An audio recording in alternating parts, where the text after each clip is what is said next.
Саламатсыздар ма, құрметті студенттер? Автомобильдің құрылымы пәні бойынша трансмиссия тораптарын оқытуды одан ары қарай жалғастырамыз. Бүгінгі бейнероликтің тақырыбы карданды беріліс. Автокөліктердің карданды берілісі трансмиссия тораптарының ішіндегі бір айрықша рөлі бар торап болып табылады. Бұның атқаратын қызметі ұдайы бұрыштық өзгерісі бар және қашықтығы өзгеріп тұратын берілістерді автокөліктің бір торабынан екінші торабына жеткізіп болып тұрады. Негізінен карданды беріліс автокөліктің беріліс қорабының екінші білігінен алынған айналысты оның артқы білігіне немесе жетекші біліктеріне жеткізіп тұру қызметін атқарады. Карданды беріліс негізі үш бөліктен тұрады. Ол карданды білік, кардан топсалары және аралық тіректер. Карданды білік, дөңгелек, домалақ, турба сияқты материалдан, мықты материалдан жасалады. Салмағын жеңілдету үшін оның іші қуыс болып тұрады. Оның бастарына кардан топсаларын және карданның фланцтерін бекітуге арналған арнайы тұтас жүйе сваркіленеді. Кардан топсалары карданды біліктің аралық және шеткі бөліктеріне орналасады. Егер карданды білік бір тораптан екінші торапқа тікелей берілісті жалғайтын болса, онда карданды білік бір ғана тораптан тұрады. Егер карданды білік бір тораптан екінші торапқа беру қашықтығы ұзақ болып, бұрыштық өзгерістер ұшырайтын болса, онда карданды білік әдетте екі тораптан тұрады. Сонымен бірге карданды білік автокөліктердің жетекші белдіктерінің санына да байланысты.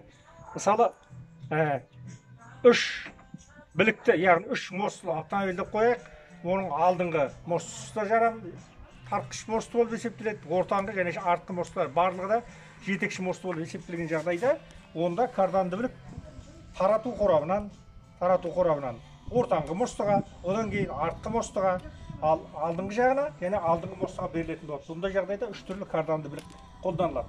Енді кардан топсалары ол не қызмет атқарады? Кардан топсалары кресті тәрізді немесе шар тәрізді болып жасалады.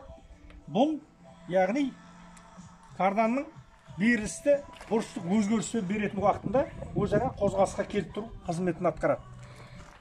Мысалы, мінекей. Бұлай да және бұлай да қозғалып тұрады. Енді карданның беріліс жаңағыдай ұзын екі немесе бірнеше бөліктен тұрған уақытта олардың арасында міндетті түрде тірек подшипниктері орналасады.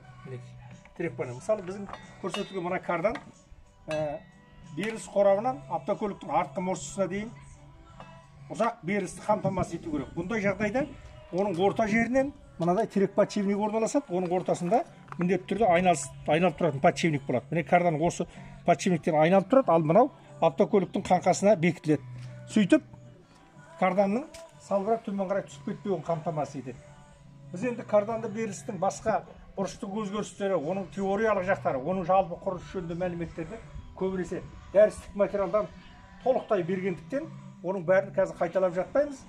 Мына жерде бір назар аударатын жағдай мінекей. Біз өткенде беріліс қорабының өткен уақытта беріліс қорабының екінші білігі және оның басында арнайы шлиц бар деп есептегенбіз.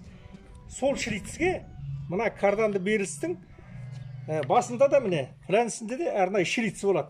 Немесе оны мына жерден арық көреміз. Мына жерден арық көрінеді міне шлиц. Осы шлиці мына карданды беріліс қорабының екінші білігінің артындағы шлиціге жалғанады да берілісті тұрақты айналысты тұрақты түрде беріп тұрады. Енді біз жаңа сөзіміздің басында ұзындыққа байланысты өзгеріс енгізіп тұрады деді. Ол қандай жағдайда? Мысалы, автокөліктің беріліс қорабы іліс муфтасының қорабына бекітіледі ғой. Сондықтан беріліс қорабы өзгермейді.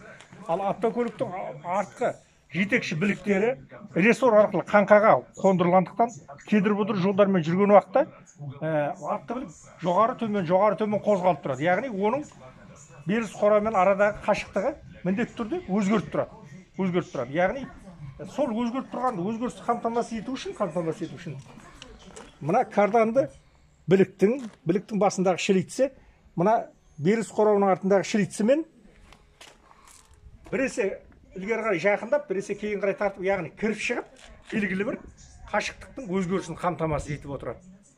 Жалпы міне карданды беріс жөнінде қысқаша айтатын әңгімеміз осы, яғни жеңіл автокөліктерде, жүк автокөліктерінде немесе бірнеше жетек мостысы бар автокөліктерде карданды біліктің әртүрлі түрлері қолданылады.